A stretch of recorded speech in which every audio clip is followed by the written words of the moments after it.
Tolen lokt nieuwe inwoners met startersleningen en natuurlijk de rust en de ruimte. Alle familieleden, alle vrienden, alles die hier geweest is, die zeggen allemaal van, nou hier willen wij ook wonen. Ik weet zeker, wanneer ze straks met pensioen gaan, dat ze toch deze kant op komen. En verder in deze Zeeland nu. Steekpartij op vakantiepark. En er blijven nieuwe verhalen komen.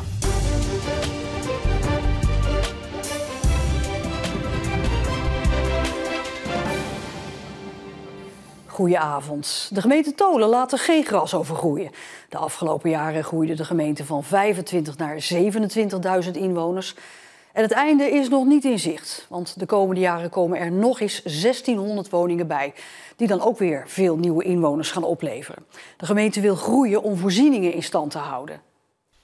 Simone Jansen woonde eerst bij Rotterdam, daarna in Brabant. Maar ze viel voor de landelijke rust en ruimte van de nieuwbouwwijk in het Tolse dorp Sint-Anneland. Niet iedereen snapte dat. Mijn schoonmoeder zei vroeger altijd over Sint-Anneland als een negerij. Daar moet je niet heen gaan, daar heb je niks. Maar alle familieleden, alle vrienden, alles die hier geweest is, die zeggen allemaal van, nou hier willen wij ook wonen. Het is dat ze toch richting Amsterdam de werk hebben. Maar ik weet zeker, wanneer ze straks met pensioen gaan, dat ze toch deze kant op komen. Voor nieuwkomers in Sint-Anneland zijn er speciale welkomstavonden in het dorpscentrum, waar ze onder meer te horen krijgen dat het dorp een bloeiend verenigingsleven heeft. We gaan die nieuwe inwoners echt actief welkom heten en betrekken bij de gemeenschap van Sint-Anneland. De mensen zijn zo vriendelijk, de mensen zijn zo open. Iedereen staat voor elkaar klaar. Iedereen laat de mens in hun eigen waarde. Maar ik moet ook zeggen, er is ook heel veel import van buiten Sint-Anneland, van de randgemeentes die hier toch komen wonen. Maar de gemeente kan dan wel veel nieuwe inwoners willen. Tolen blijft natuurlijk wel Tolen, waar de SGP met afstand de grootste partij is en waar op zondag liever geen auto's voor de deur worden gewassen.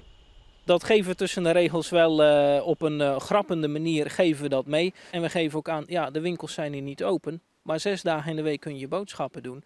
En die ene dag in de week is gewoon lekker rustig. Of dat je nou naar de kerk gaat of niet. Ja, aangeschoven politiek verslaggever Marcel de Kranen.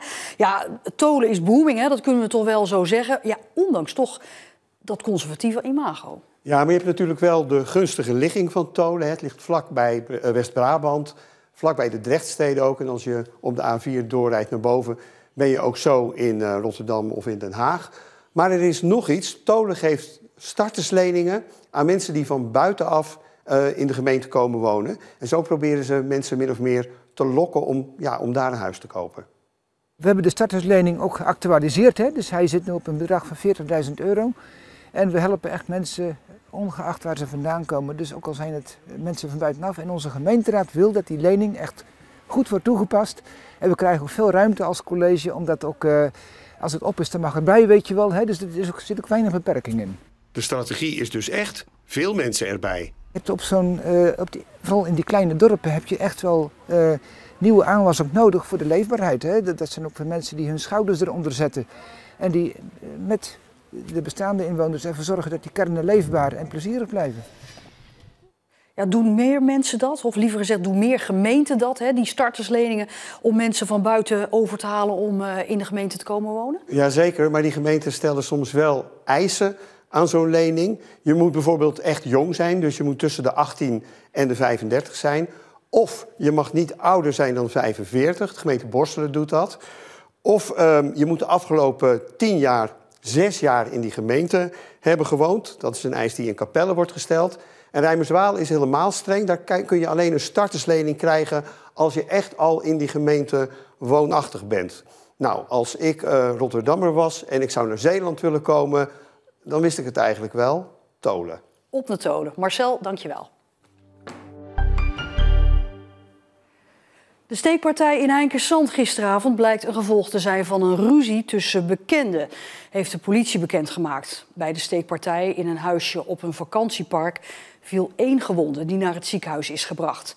De politie kon even later 2 verdachten aanhouden bij een tankstation langs de A58. Het gaat om 2 mannen van 18 en 22 jaar oud die nu vastzitten. In hun auto is een mes gevonden en onderzoek moet uitwijzen of dit ook echt het wapen is waarmee is gestoken. De provincie Zeeland heeft haar plan gepresenteerd om minder stikstof uit te stoten en trekt daarvoor zelf 20 miljoen uit. Dit plan dat zullen we nadrukkelijk presenteren in Den Haag. Den Haag weten we dat die hierop zit te wachten. En we zijn echt op zoek ook voor financiering bij het Rijk. Maar het Rijk krijgt hier wel de sleutel aangereikt om een stap te zetten om ook Zeeland van het slot af te krijgen. De provincie gaat met verschillende partijen rond de tafel zitten om de stikstofuitstoot te verminderen. Dat kan recreatie zijn, dat kan de boer zijn, dat kan de industrie zijn, dat kan de bakker en de slager om de hoek zijn. Dus alle bedrijven die iets van uitstoot hebben, zullen we mee in gesprek gaan om te kijken op welke wijze we kunnen reduceren voor wat betreft de stikstofdepositie. Het plan richt zich voornamelijk op natuurgebieden de Kop van Schouwen en de Manteling in Walcheren. Het idee is onder andere om in die gebieden elektrisch vervoer aan te bieden en om kwetsbare natuur te ontzien door recreatievoorzieningen te verplaatsen. Ook meer dan 70 jaar na de watersnoodramp blijven mensen met nieuwe verhalen komen. Tijdens de jaarlijkse Oral History Dag kwamen nieuwe spullen en verhalen voorbij die laten zien hoe de watersnoodramp nog altijd voortleeft. We hebben elk jaar de Oral History Dag op 6 november. De dag dat het laatste dijkgat na de ramp is gesloten. Daar staan we dan altijd bij stil. Maar het is ook de dag dat we eigenlijk alle verhalen en ook schenkingen van het afgelopen jaar centraal stellen. En ook weer doorvertellen aan het publiek wat er allemaal is binnengekomen aan nieuwe verhalen over de watersnoodramp. Een van die nieuwe verhalen is van de Belgische Kaat Nelissen. Haar vader hielp met het leggen van zandzakken. Om de angstige momenten door te komen had hij altijd een rozenkrans bij zich. Mijn vader heeft hem eigenlijk gekocht vanaf het moment dat hij werd opgeroepen. En omdat hij gewoon de angst had dat hij zelf zou verdrinken, omdat hij niet kon zwemmen. Dit is precies zo'n verhaal dat het Watersnoodmuseum levend wil houden. Volgens hen gaat het juist om die persoonlijke verhalen. Echt de rauwe emoties die ze gevoeld hebben van angst, de momenten van kou, onzekerheid, het gevoel vergeten te zijn. Dat gevoel willen we ook meegeven aan mensen die het niet hebben meegemaakt. En dat vinden we ook heel belangrijk, want die verhalen worden elk jaar steeds minder. De ooggetuigen vallen langzamerhand steeds meer weg. En juist daarom is het belangrijk dat we ze nu vastleggen. Het Nederlandse kraan- en transportbedrijf Mammoet ziet kansen in de bouw van nieuwe kerncentrales. Zeeland is de voorkeurskandidaat voor de bouw van 1 of meerdere centrales. Het Rijk moet daar nog definitief over beslissen. Maar Mammoet heeft alvast een intentieverklaring getekend met het Franse EDF, een van de beoogde bouwers van nieuwe kerncentrales in Nederland.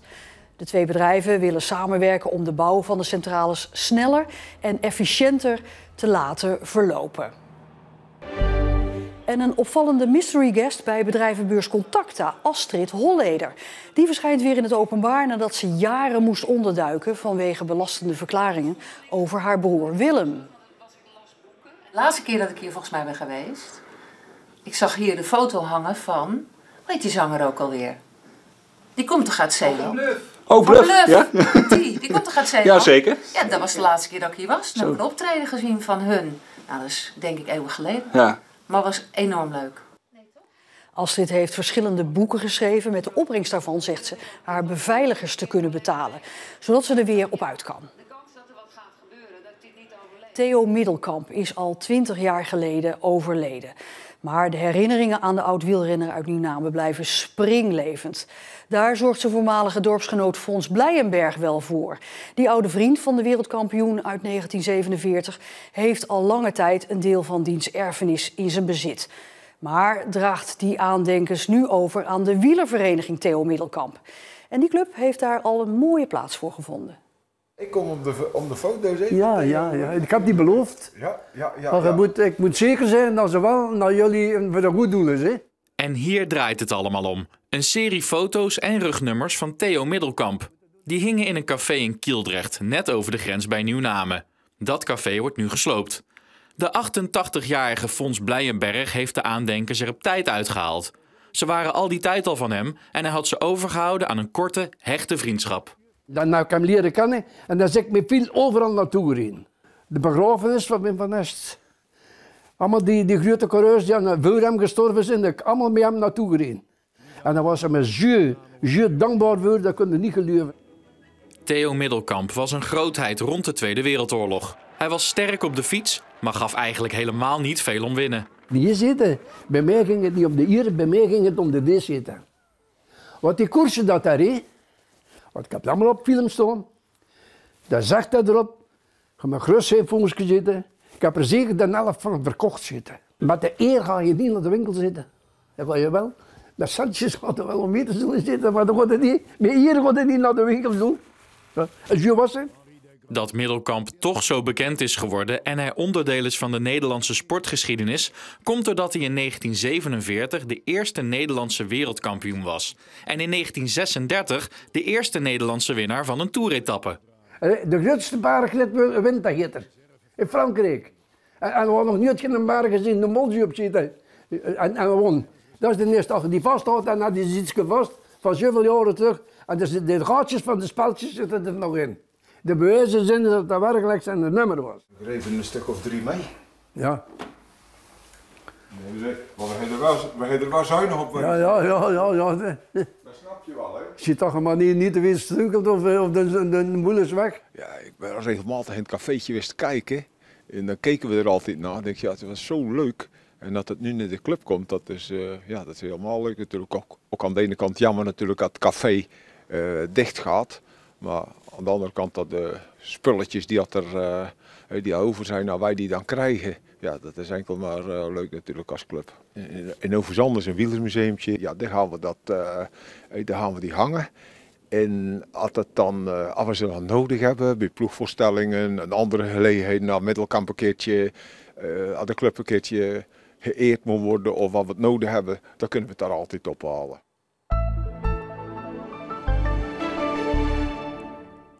Deze herfstige donderdag startte weer mooi en het bleef droog. En ook was het opnieuw zacht voor de tijd van het jaar met een temperatuur van gemiddeld zo'n 15 graden. Ook vannacht blijft het droog. Morgen dan beginnen we plaatselijk met lage bewolking. Maar verder is er veel zon en wordt het zeer zacht met temperaturen tussen de 17 en lokaal 18 graden. In het weekend wordt het dan weer wat kouder met in de ochtend kans op mist. Wel blijft het droog en staat er maar weinig wind. En tot zover deze Zeeland Nu. Nog een hele fijne donderdagavond en tot morgen.